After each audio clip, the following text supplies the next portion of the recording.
Hello and welcome to 6 Minutes to Center. Everyone who has ever been in my office will have seen a pile here and a pile there. It was even worse as a youth minister, especially in the summer when I would go from one event to another, deposit what I didn't need in my office, load up what I did need for the next event, and then go back and forth and do the same thing again all throughout the summer. So at the end, I just had this big pile that I needed to get rid of. However, I still found myself doing that to a certain extent, just not as much as I did. There are times when I just get fed up with myself and start cleaning, and sometimes I do it just to shock the next person who comes into my office and sees it clean. Now, it would be much better for my office if I would maintain it as I go instead of spending much longer to deep clean it.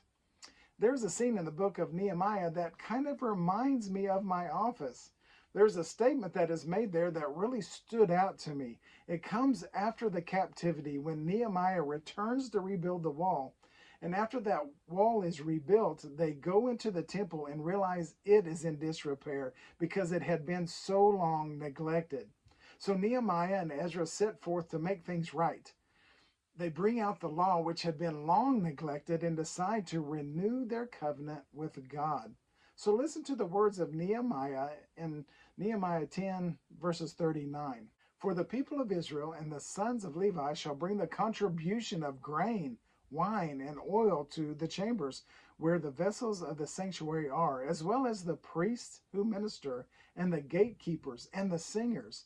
We will not neglect the house of our God. I'm thinking this is an important lesson for us as well. We don't need to let the house of God be neglected. When you read through Nehemiah, you see what a struggle it was to maintain the house of God after it had been neglected for so long. Places in the temple were being used for private personal dwellings of people who weren't priests instead of what they were supposed to be used for. Unfortunately, God's temple today sometimes doesn't fare much better. Throughout the New Testament, we find we are God's temple. Christ told us this, and we also see it in Paul's writing.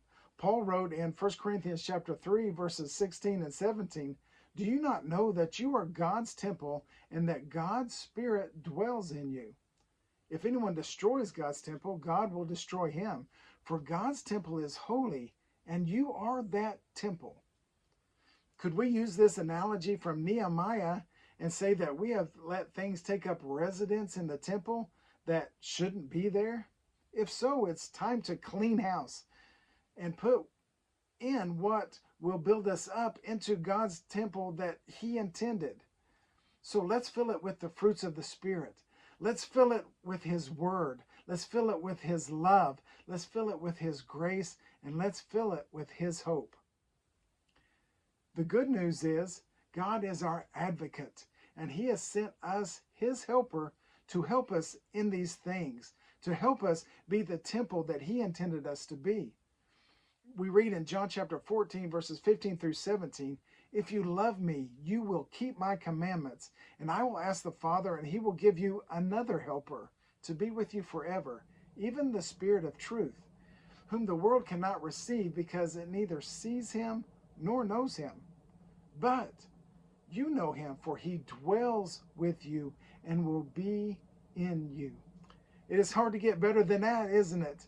We have the Spirit who will help us know what we should do and help us in keeping God's house the way it should be. No more neglecting, just living how God designed us to be so that we too can say, we will not neglect the house of our God.